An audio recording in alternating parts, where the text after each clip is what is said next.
Oke, teman-teman semua, selamat pagi. Senang banget kita bisa kumpul hari ini. Saya nggak mau kita ngobrolin kerjaan kayak biasa ya. Hari ini yuk kita bahas gimana caranya kita bareng-bareng bisa bikin sebuah mahakarya. Anggap aja sesi ini kayak kita lagi briefing sebelum konser besar. Oke, buat mulai, coba deh. Lupakan sejenak kalau perusahaan kita ini mesin. Bayangin sesuatu yang beda. Bayangin kita semua ini adalah bagian dari orkestra simfoni kelas dunia. Nah, pertanyaannya jadi simpel kan? Gimana caranya kita bisa main bareng dan menghasilkan harmoni yang, wah, bikin semua orang terpukau?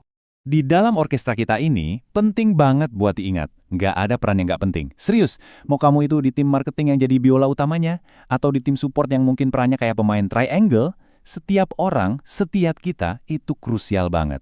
Kenapa? Karena satu aja nada sumbang, satu aja bisa ngerusak semuanya. Karena tujuan kita itu bukan cuma mainin not balok dengan benar, atau selesaiin tugas. Bukan itu.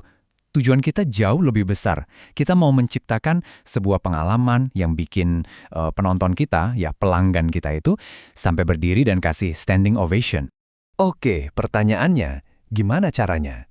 Nah, untungnya kita punya partiturnya nih, panduannya. Namanya Total Quality Management, atau biasa disingkat TQM. Yuk kita bedah bareng-bareng not balok kesuksesan kita ini. Pertama kita lihat kata total. Maksudnya apa? Sederhananya, ini artinya semua orang terlibat. Semuanya. Jadi kualitas itu bukan cuma kerjaannya tim QA ya, bukan. Kualitas itu tanggung jawab kita bareng-bareng. Dari sales yang ketemu klien pertama kali, sampai ke tim finance yang ngirim invoice, semua punya andil. Lanjut, quality atau kualitas. Nah, ini juga penting. Ini bukan cuma soal hasil akhirnya bagus atau enggak, tapi soal kualitas di setiap langkahnya. Setiap nada yang kita mainkan, setiap email yang kita kirim, setiap baris kode yang kita tulis, semuanya harus punya standar yang sama tingginya. Nggak ada kompromi. Terakhir, manajemen atau pengelolaan. Jangan langsung mikir ini cuma soal bos yang ngawasin dari atas ya. Bukan, ini tentang gimana kita semua bareng-bareng memimpin orkestra ini. Gimana cara kita merencanakan, berkomunikasi, dan yang paling penting, gimana kita nggak pernah berhenti buat latihan, buat jadi lebih baik lagi. Ini soal continuous improvement. Kedengarannya agak teori banget ya. Hehe, oke, tenang. Yuk kita tarik lagi konsep ini ke panggung kita. Kita lihat gimana sih aplikasinya di kerjaan kita sehari-hari. Nah, aturan main kualitas ini ternyata bisa beda-beda loh, tergantung instrumen apa yang kita mainkan. Maksudnya, ya beda antara di manufaktur sama di jasa.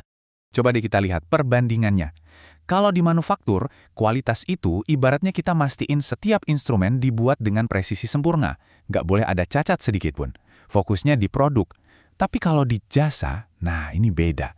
Kualitas itu lebih soal pengalaman penontonnya. Ini bukan cuma soal produk akhirnya jalan, tapi gimana setiap interaksi, setiap kali mereka butuh bantuan, bisa bikin mereka puas, senang, dan akhirnya jadi loyal sama kita. Tentu aja ya, dalam setiap pertunjukan, pasti ada hal-hal yang bikin musiknya jadi indah, tapi ada juga yang bisa bikin suaranya jadi sumbang. Nah, kita harus tahu dua-duanya nih, biar konser kita sukses. Nah, ini dia kunci harmoninya. Ada komitmen, komunikasi, kerjasama, kepercayaan, dan fokus ke pelanggan. Gampangnya, ini semua adalah syarat mutlak. Harus ada komitmen dari semuanya, tanpa kecuali. Komunikasinya harus lancar, kayak aliran musik. Kita harus kerja bareng, saling percaya, dan yang paling penting, ingat terus siapa penonton kita. Mereka nomor satu. Sebaliknya, kita juga harus hati-hati banget sama nada-nada sumbang ini. Apa aja tuh? Delegasi yang berantakan, punya harapan yang gak realistis, atau ini nih yang bahaya, nganggap TQM itu obat dewa yang bisa nyelesain semua masalah dalam sekejap. Nggak bisa gitu. Ini butuh proses, butuh rencana. Ini maraton bukan lari sprint. Jadi, intinya apa? TQM itu bukan aturan baku yang kaku, sama sekali bukan. Justru sebaliknya, ini tentang gimana kita terus belajar, terus-terusan memperbaiki aransemen kita biar makin keren. Ada dua cara keren buat ngelakuin ini.